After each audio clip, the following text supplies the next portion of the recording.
Hey everyone, and welcome to SkillCapped. I'm the King Live, and today we're going to be breaking down 8 techniques pro players use that you probably don't. It's all of the little things that make the professional players the best of the best. It's not just about them fragging out, it's about what they do that lets them frag out. Have you ever tried to copy a play that a pro did, and for some reason it just didn't work out as well for you as it did for them? Chances are, it's not just because of your aim that it didn't work out for you. The truth is, there are a ton of things that pros are constantly thinking about and doing when they're playing the game. It's a lot more than just looking at their crosshair and shooting, but that's okay. We're going to be breaking down those things for you today, so stick with us and let's get into it. But before we start, let's introduce our question of the day, which is, do you think the Stinger is overpowered in Valorant right now? This seems to be a fairly hot topic, and if you do believe it is overpowered, what do you think Riot should do to fix it? Let us know in the comments below.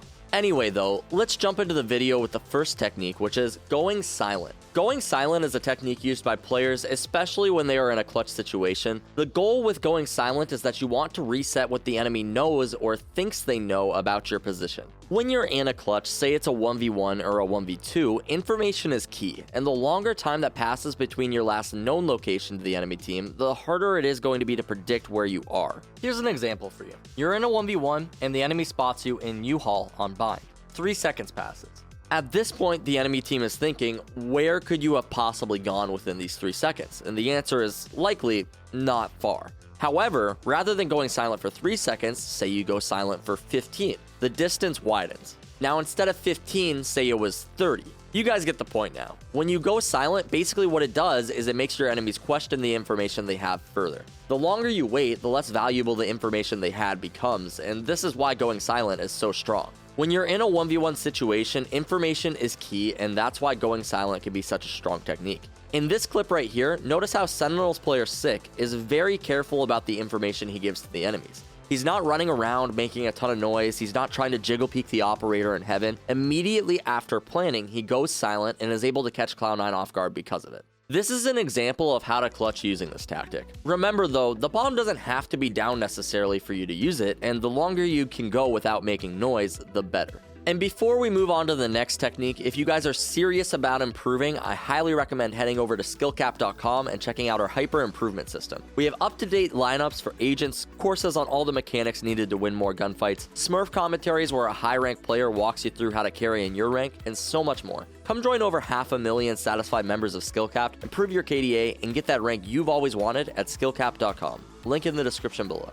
Moving on, the second technique pros use is expecting flashes before they come. This isn't always as big brain as you think, and you can absolutely do this too. If you're ever wondering why some players seem to be able to dodge flashes so much easier than you, you might be surprised when I tell you it's not actually because of their reaction time. Something you hear a lot of lower ranked players say is, I just don't have the reaction time to dodge flashes. But in reality, if you're relying strictly on reaction time, it can be very difficult to dodge a flash. The reason pros are good at dodging flashes is because oftentimes they are expecting the flash and preparing themselves for when it comes. The thing is, it's a lot easier to react to something when you know it's coming. But how do you know flashes are coming?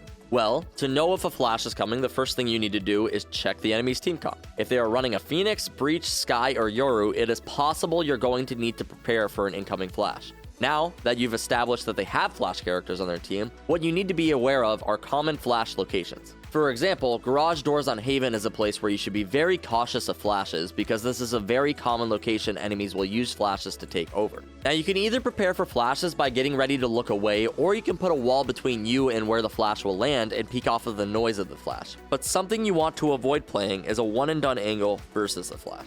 Optimally, you want to have a location that you can fall back to in case you do end up getting flashed. Using this technique and being aware of where your enemy might throw flashes from will help you prepare for flashes so that when they do come, you don't end up getting full blinded into oblivion. The third technique pros use that you may not be familiar with is actually crouch spraying to correct the recoil. Now on the surface to a lot of players, they may have heard that crouch spraying is a bad thing, and in some situations it is. Specifically at lower ranks, a lot of players have a bad habit of crouching when they shoot the enemy players, and oftentimes this can end up causing them to miss shots or even get themselves killed. However, there are actually times in the game when crouching does happen to be an okay thing to do. I've heard a lot of players complain about the RNG on rifles in Valorant, which rightfully so, there is definitely an amount of RNG to the sprays in Valorant. But the first bullets in the spray tend to go more or less in the same position as always, and this is what we're going to be focusing on. You see, with the spray in Valorant, the first 3 bullets can be fairly easily controlled by just pulling your mouse down slightly as you shoot. But after those first 3 bullets, you'll notice the shots actually tend to jump up a bit more. But what you can actually do to counteract this is if you crouch after those first 3 bullets and perform the same amount of pull down that you did for the first 3, you can get all of your first 6 shots to land in pretty much the same position. You'll find this technique is especially useful when attempting to spray transfer onto multiple targets in Valorant.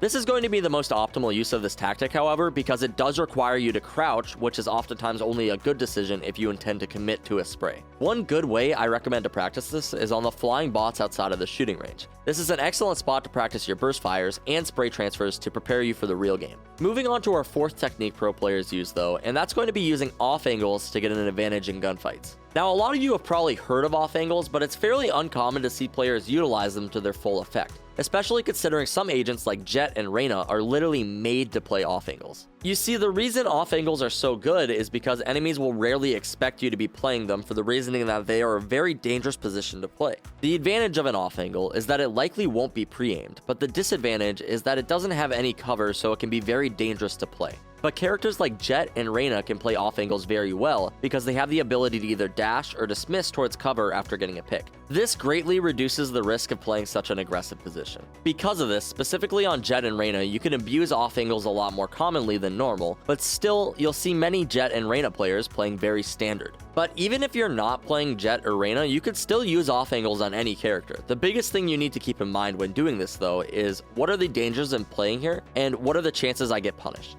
If you're in a 1v1, off angles can sometimes be a really strong tactic. They can also be strong if you know the enemy has no flashes or intel to punish you from playing an off angle. A really good way to shut down somebody playing an off angle is to flash them, but if you know the enemy has no flashes alive, there is a lot less you need to worry about. Off angles can be really strong on eco rounds, and that brings us to our 5th technique, which is using weapons at their optimal range of engagement. Basically, what you need to understand for this is that every weapon has a range in which it is most effective. This is most obvious with shotguns, but honestly, it applies to every weapon, but still, you'll see a lot of players ignore this and challenge angles that they really shouldn't be. A gun like the Bucky's optimal range of engagement is 0 to 15 meters, but a gun like the Vandal's optimal range of engagement is more so 15 to 45 meters. The reason for this is because the Phantom actually outclasses the Vandal within 15 meters, meaning the Vandal is most optimally going to be used from a bit further of a distance, in which case it is the strongest rifle in the game. You also have to take into account cheaper weapons like the Stinger, Bucky, Judge, and Spectre are all also very strong within that 15 meter range. So the further you can take your engagements with a Vandal, generally the better, especially if you know your enemies have eco weapons. However, this is all relative to what's going on in the game. For example, if the enemy team has an operator, your optimal range of engagement, even with the Vandal, now becomes closer to 0 to 15 meters, as the closer you get to the operator, the easier they will be to punish. Now you're seeing how dynamic this technique can get, and that's why it's important to consider what weapons you have and what weapons your enemies have, and try to pick your engagements around that.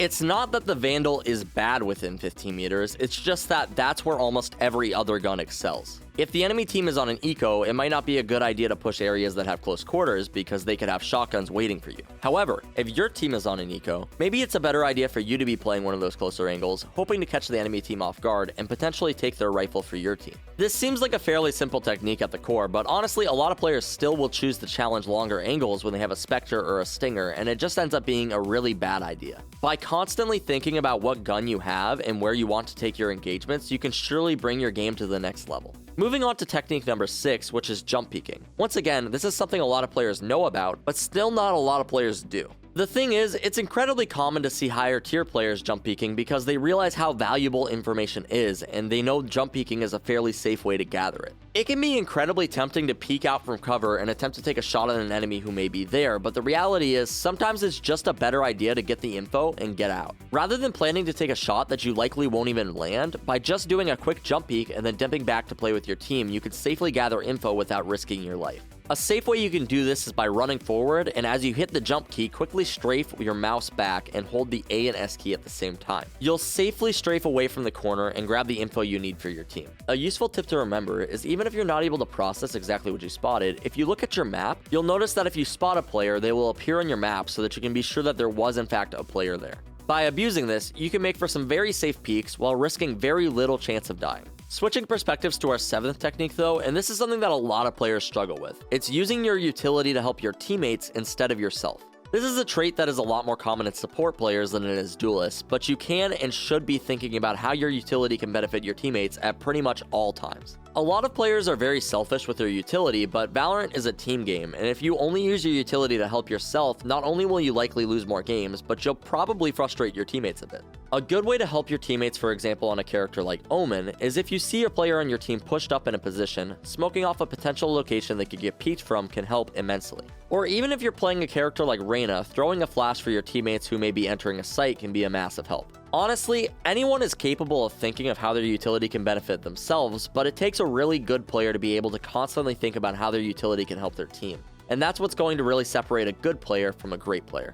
And that takes us to our last technique, and that is double peeking angles with your teammates. This can be a harder tactic to coordinate at times, and that is why it's a lot less common in competitive queue. It takes communication. Valorant, a lot of the time, is just a game of numbers. If you get challenged by 2 people at the exact same time, it's going to be near impossible to win that gunfight. After all, you can only aim at one person at a time. To coordinate a double peek, what you're going to want to do with your teammate is call out to them exactly when you want to peek the enemy. You can do this with a countdown, or just by making the call out that you're peeking, or even just acknowledging when your teammate makes contact and swing with them. But to organize this, it is best to communicate beforehand that this is what you intend to do. When done correctly, a double peek can make it nearly impossible for the enemy team to win their engagement. However, if done incorrectly, you may just let the enemy isolate their encounters and pick both of you off. So it's very important that your teammate and you are on the same page. Double peeking is an incredibly strong technique, specifically in 2v1 situations, as you are forcing one enemy to challenge 2 of you at the same time. It is even better when the enemy is making a lot of noise, so you know exactly where they are. Lastly, I need you guys to remember, if you want to improve, win more gunfights, and get the rank that you've always wanted, then you should check out SkillCapped.com. Link in the description below. These are just a few techniques pros use in their games, but honestly, there are so many more. I try to include some techniques here that you maybe hadn't heard about as much, so let me know if I did a good job by leaving a like below the video if you learned something new. And don't forget to answer our question of the day in the comments below, which was, do you think the Stinger is overpowered in Valorant right now? That's all for us today though. Thanks again guys, my name is The King Live, and we here at SkillCapped want to thank you all for watching. We'll catch you in the next one.